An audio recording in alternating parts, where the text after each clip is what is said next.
Assalamualaikum warahmatullahi wabarakatuh.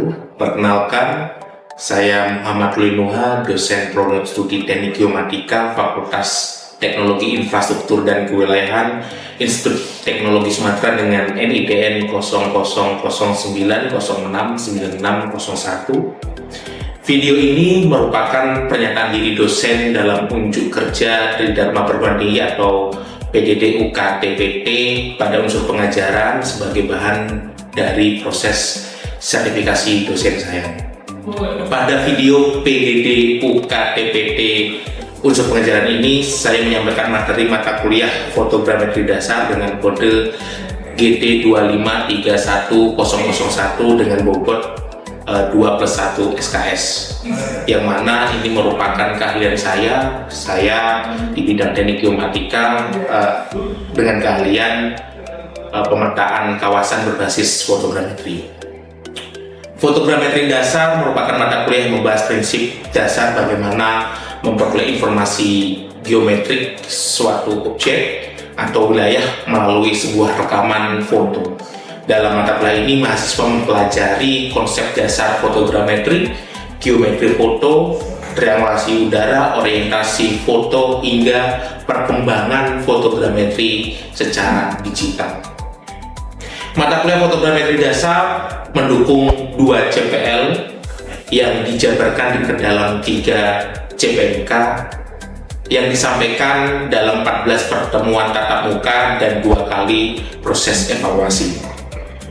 Proses penilaian dilakukan secara berkelanjutan melalui observasi atau praktikum dengan bobot 35%, tugas tertulis 13%, UTS dan UAS masing-masing 2,75% dan partisipasi dalam kuis sebesar 6,5%. Dengan seluruh komponen tersebut digunakan untuk mengukur kemampuan mahasiswa dalam merancang, memproduksi, dan menganalisis data geospasial sebagai capaian pembelajaran mata kuliah.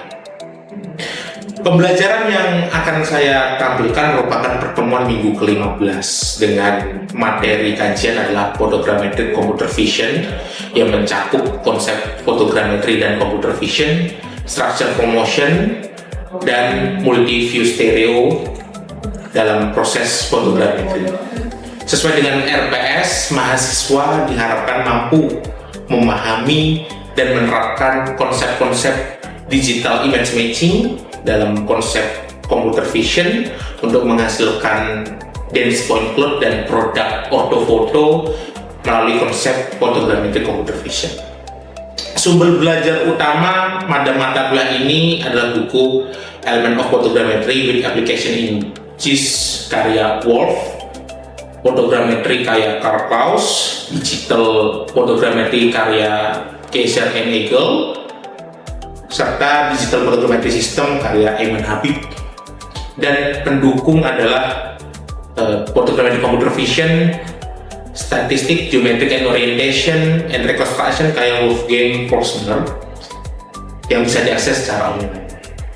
Pada video ini, pembahasan difokuskan pada aspek teori, prinsip kerja, serta keterkaitan proses rekonstruksi 3 dimensi berbasis data foto. Selanjutnya, mari kita ikuti proses pembelajaran. Oke, selamat siang adik-adik semua. Kita ketemu kembali ya di mata kuliah fotogrametri dasar. Ini pertemuan terakhir ya untuk mata kuliah kita. Hari ini kita akan coba mendiskusikan bagaimana perkembangan fotogrametri yang dikombinasikan dengan perkembangan computer vision. Nah, ini ada hal-hal unik yang nantinya akan kita coba bahas, yang nantinya akan kita coba diskusikan bersama ya. Bagaimana ternyata perkembangan teknologi sekarang itu menjadi salah satu kunci di dalam pemercepatan pengolahan data-data fotogrametri. Nah, kalau pembelajaran pada hari ini nanti kita akan coba secara garis besar membahas tentang bagaimana evolusi dari fotogrametri itu berjalan, sehingga kenapa kita menggunakan bahasanya adalah computer vision yang akan dikolaborasikan dengan fotogrametri, sehingga proses-proses pekerjaan di dalam fotogrametri tradisional itu menjadi pemercepat atau hal yang bisa kita persingkat, ya. Kemudian bagaimana nanti alur kerja secara computer vision sehingga produk-produk apa saja yang nantinya akan diproduksi atau didapatkan di dalam fotogrametri computer vision ini. Nah, ini agenda perkuliahan pada satu hari ini yang akan kita coba diskusikan bersama. Dengan tujuannya kita akan coba analisis produk-produk apa saja yang dihasilkan oleh SFM itu sendiri atau computer vision itu sendiri, bagaimana paradigma pergeseran antara fotogrametri konvensional dengan fotogrametri yang sudah mendigitalisasi, ya, hingga bagaimana nanti peran, bahkan kalau kita tahu tentang deep learning kemudian machine learning itu juga bisa dikolaborasikan dengan fotogrametri itu sendiri, ya. Nah, kalau kita bahas ya dari awal, jadi fotogrametri, kalau kita kembali mengingat apa yang sudah saya sampaikan di minggu pertama hingga minggu ke-14, di mana fotogrametri ini kan bagaimana pendekatan kita membuat satu buah model 3 dimensi, yang dimana model ini kita dekati dengan data-data foto dari sebuah kamera, ya. Tentunya kalau foto dari sebuah kamera itu datanya adalah 2 dimensi, kemudian model yang ingin kita dapatkan adalah model 3 dimensi. Konsep dari pertambalan itu menjadi syarat utama di dalam kita ingin mendapatkan satu buah model yang existing. Modelnya itu bisa dalam satu buah bentuk kota atau hanya satu buah bentuk objek yang kita ingin merekonstruksi. Misal contoh, saya punya bangunan, kemudian kita rekonstruksi cetak birunya dengan data-data foto, itu sangat memungkinkan sekali. Nah, perjalanan dari waktu perkembangan dari fotogrametri itu sendiri, mulai dari analog, mungkin dari zaman dahulu yang bahasanya, kalau kalian tahu film dalam kamera, bagaimana nanti produk-produk foto masih dicetak hingga era digitalisasi kamera seperti zaman sekarang. Nah, ditambah lagi dengan ada era otomatisasi. Nah, perkembangan inilah yang nantinya akan digunakan di dalam proses fotogrametri untuk mendapatkan data-data rekonstruksi 3 dimensi yang bisa lebih cepat. Yang dimana secara tradisional atau secara umum di dalam proses pekerjaan fotogrametri ada 2 pekerjaan yang harus diselesaikan. Ini kita bahas secara umumnya saja. Artinya apa? Apapun itu di dalam proses pekerjaan fotogrametri, maka 2 PR ini akan diselesaikan, mengestimasi dari sisi bentuk geometri dan mengekstrak dari sisi informasi semantik yang ada di dalam cakupan atau capture dari data fotogrametri itu. Nah, ini yang menjadi problem yang harus dipecahkan di dalam konsep fotogrametri. Nah, bagaimana kalau kondisinya adalah di computer vision? Nah, kalau di dalam computer vision konsepnya 2 ya, sama. Foto dan computer vision konsepnya adalah kita mencoba mempelajari membuat satu buah bentuk pola. Di sini kalau kita bilang bahwa gambar sebelah kiri ini adalah sebuah model, ya, atau sebuah bentuk patung yang akan kita modelkan. Nah, di sini bentuk realitas. Nah, pekerjaannya 2 kalau di dalam computer vision, di mana kita mendeteksi objek dan menentukan estimasi dari bentuk objek itu seperti apa. Hal sama yang diinginkan di dalam fotogrametri. Ya, artinya apa? Estimasi geometri itu kita melihat dari post estimation. Ini linear dengan mencari bentuk geometri. Artinya apa? Kalau kita berbicara koordinat, ini X, Y, dan Z-nya. Kemudian object detection ini linear dengan mengestimasi bentuk semantik. Artinya apa?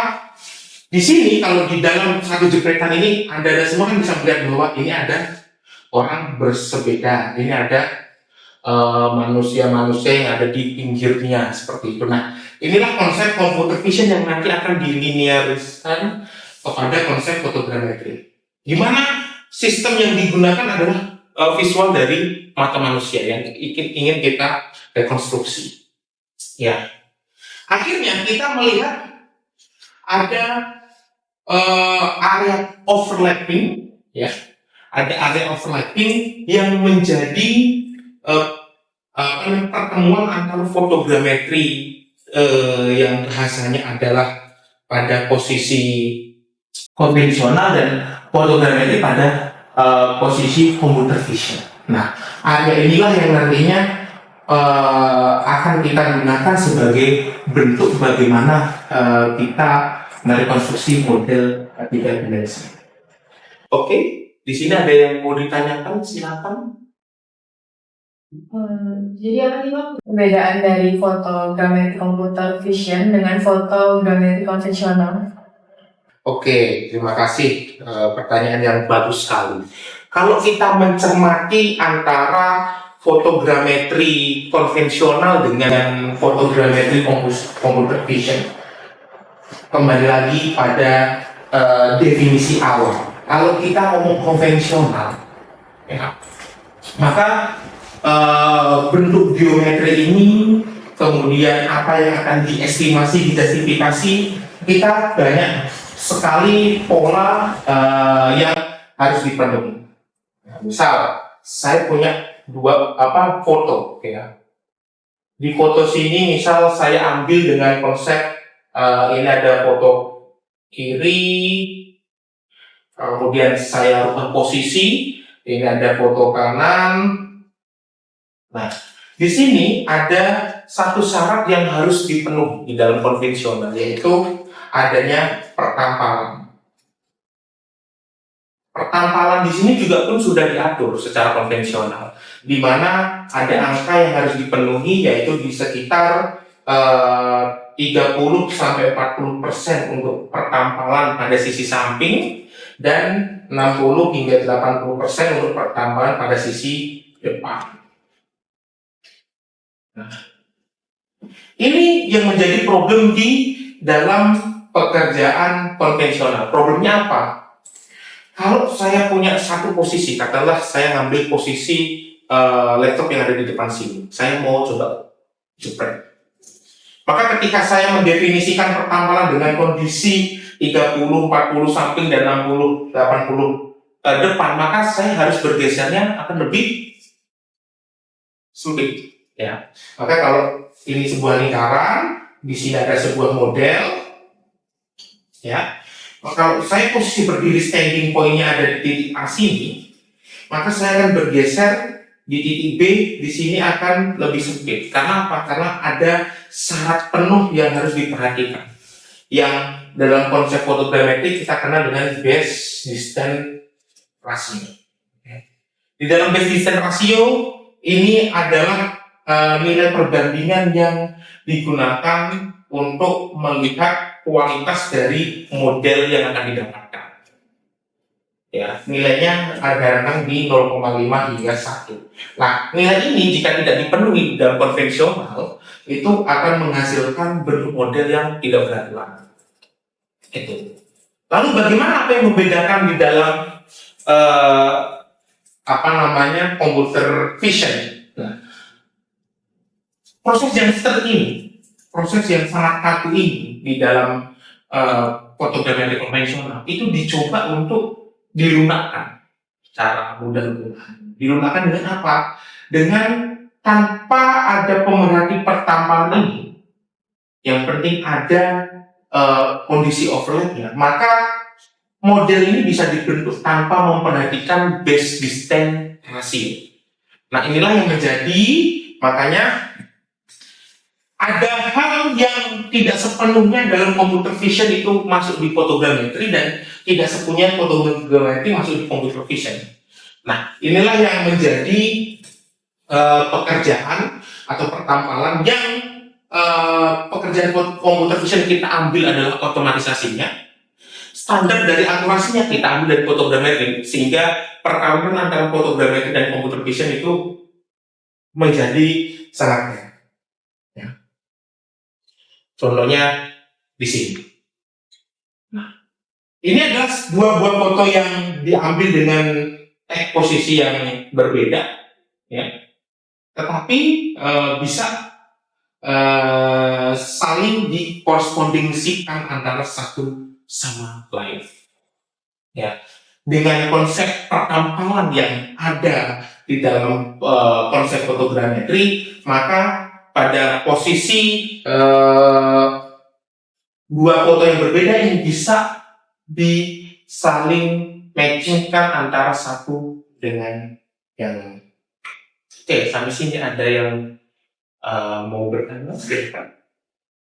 Boleh, silakan Pak. Gimana komputer bisa ngebedain dua foto itu, Pak? Nah, gimana komputer bisa membedain dua foto ini? Pertanyaan sangat bagus.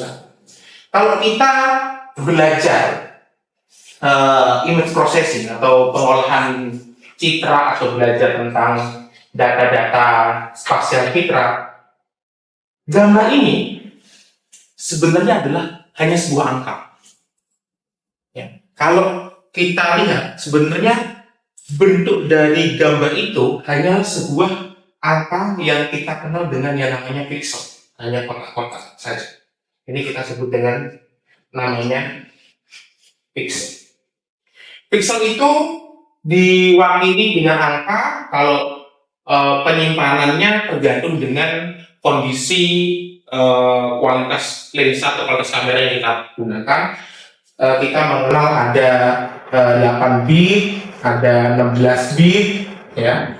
Nah, penyimpanan 8 bit, 16 bit inilah yang menjadi proses penentu di dalam proses penyimpanan. Kita tidak sadar bahwa yang kita dapatkan, ya, itu ada bentuknya sudah seperti ini. Sebenarnya ini hanyalah angka. Kalau Anda punya kamera, kan Anda punya kamera dengan kualitas 16 megapiksel, 20 megapiksel. Itu adalah pixel ukuran antara panjang dan lebar dari sensor kamera ada di semua. Nah, sensor inilah yang membentuk gambar ini. Sebenarnya kalau mata manusia kita, tadi kalau kita ke belakang bahwa yang mau digunakan atau yang mau ditiru adalah sistem dari mata manusia. Nah, yang mau kalau kita melihat antara titik yang ada di sini dan titik yang ada di sini pasti sama, ya tidak? Ya kan? Tapi komputer dia hanya melihat angka di sini sama angka di sini. Kalau mata manusia, karena mungkin kecanggihan yang diciptakan oleh Tuhan, mata manusia bisa membedakan bahwa ini dengan ini sama, tapi belum tentu sama oleh komputer. Makanya kita mengenal dengan teknik yang disebut dengan matching. Matching yang digunakan adalah melihat kesamaan, sehingga pada posisi ini ketika ternyata gambarnya itu adalah angka 27586 17427846685. Nah, proses matching ini yang nantinya diambil satu buah gambar, kita namanya template, ya. Template itu hanya potongan kecil dari image. Misal kalau ada gambar singa di sini kita ambil potongan hidungnya. Prosesnya adalah potongan hidung akan saya tempelkan di sini dan akan dilakukan sliding windows. Nah, ketika angka dari si potongan hidung ini dengan angka yang lainnya tidak sama, maka kita akan tidak sebut dia matching. Nah, itu yang kita sebut dengan similaritas. Nah, itulah proses komputer dia untuk membedakan atau untuk melihat apakah objek ini sama dengan objek yang ada di foto yang berkorespondensi. Nah, itu yang menjadi dasar di dalam proses pekerjaan SFM atau computer vision yang akhirnya dimodifikasikanlah proses fotogrametri ini dengan berbagai struktur seperti ini. Nah, kalau ini sepertinya monoton, nah kita kasih gambar seperti ini. Dari foto-foto yang tidak beralur, ya, tidak punya struktur, kemudian punya asosiasi yang tadi saya katakan bahwa foto-foto itu harus punya nilai pertampangan, nilai overlap, ya. Kemudian nanti akan membentuk, kalau ada ini foto, maka nanti saya bisa mendapatkan satu titik poin, ya. Nah, titik poin ini akan dikumpulkan, akan disebut dengan yang namanya sparse model. Sehingga kalau di dalam SFM, saya punya gambar Queens kardus ini, yang gambar kecilnya, kemudian gambar secara luasnya adalah di sini, maka ini bisa saling dikoneksikan. Nah, inilah kehebatan di dalam computer vision. Nah, kalau di fotogrametri tradisional, antara dua foto ini akan susah sekali di-matchingkan. Karena apa? Karena model penampalannya tidak ketemu di sini. Tapi kalau computer vision, asalkan ada objek atau angka pixel yang similar, maka dia bisa di-correspondingkan. Ya. Seperti ini, ya. Maka titik di sini akan berkorrespondensi di sini. Nah, ini yang digunakan untuk mematchingkan, sehingga bentuk terstrukturnya seperti apa, modelnya bisa kita dapatkan, sehingga ya pada posisi ini rekonstruksinya akan dapat titik-titik yang sudah bisa digunakan untuk mewakili dari posisi bentuk model 3 dimensi di sini. Nah, ini yang kita sebut dengan yang namanya sparse model. Selanjutnya dari hasil sparse model itu dengan konsep perapatan data yang sudah ada, maka saya bisa mendekatkan dengan bentuk yang namanya dense model, ya, sehingga hasilnya nanti bisa saya dapatkan perapatan seperti ini. Ya. Ini adalah produk yang dihasilkan dari bentuk foto, ya. Sehingga kalau di dalam fotogrametri saya tujuannya adalah memodelkan bentuk permukaan bumi dengan pendekatan data-data foto dalam 2 dimensi, maka produk-produknya juga akan sama di dalam SFM. Mulai dari produk datik point cloud kita sebutnya, kemudian produk digital terrain, produk digital model, ataupun nanti kebutuhan untuk kalkulasi volume ataupun buat kontur, sehingga kita bisa modeling permukaan, kita bisa lihat berapa volumenya dan segala macam. Secara umum, maka ini yang bisa kita produksi. Foto-foto mosaik, bentuk point cloud, atau bentuk dari digital elevation. Nah, inilah yang akan selalu kita gunakan ketika kita mau memproduksi data foto udara sendiri. Ya. Ini contoh-contohnya, ya. Ternyata tidak hanya kalau dengan teknik tradisional tidak akan bisa terbentuk. Nah, ada beberapa penelitian yang melakukan rekonstruksi model 3D itu hanya dari berbasis data foto-foto yang di-share oleh turis-turis wisatawan. Misal contohnya adalah ini. Kolosium Roma ini dimodelkan bentuk 3D-nya dari foto-foto yang di-share di Twitter ataupun di Facebook, yang diambil datanya kemudian bentuklah model 3D seperti ini. Nah, sehingga intinya hanya satu, pertampalan itu ada maka bisa dimodelkan. Ya, itulah kehebatan SFM. Tapi ada limitasinya. Bagaimana kalau bentuknya similar seperti ini, atau yang sering kita sebut dengan homogen? Lalu bagaimana kalau bentuknya ada kemiripan atau bentuknya seperti bangunannya penuh dengan kaca? Kalau contohnya di lokasi kampus kita ada di gedung A, gedung B itu kan full kaca, ya. Sehingga limitasi-limitasi inilah yang menjadi nanti problem, ya, di dalam pekerjaan SFM itu sendiri. Ya. Nah, modelnya seperti ini, ya, bentuknya mengkilap, kemudian tipis, atau bentuknya tipis menjuntai-juntai seperti ini. Ada yang mau bertanya? Iya, kayak Pak. Jadi apa sih kelemahannya kalau contoh gambar itu seperti itu? Kelemahannya apa? Kalau kita mendapatkan gambar seperti ini, maka dari ujung atas sampai ujung bawah dia akan dianggap sama oleh komputer. Nilai pixelnya sama. Itu yang disebut dengan homogen. Ketika nilai pixelnya sama, artinya dia tidak akan ada yang namanya korespondensi point. Sama halnya seperti ini. Dari ujung sini sampai ujung sini dia akan dianggap sama. maka kejadiannya apa? Ketika bentuk objeknya seperti ini, akan ada kegagalan matching di sana. Kalau matching itu gagal, maka model 3D tidak akan terbangun. Nah, biasanya kalau ada kasus-kasus bentuk model seperti ini, maka kita pertambah penambahannya. Kalau tadi 60%, 70%, maka kita bisa ke 80%, 90%. Tapi itu akan menambah kos biaya sebenarnya. Makanya nanti di mata kuliah selanjutnya, lanjutan dari mata kuliah fotogrametri dasar ini, kita akan coba menghitung bagaimana kos biaya dari pekerjaan. Kita tidak bisa menghindari kalau ada pekerjaan dengan bentuk objek seperti ini. Hutan yang luas, pasti dia akan hijau semua.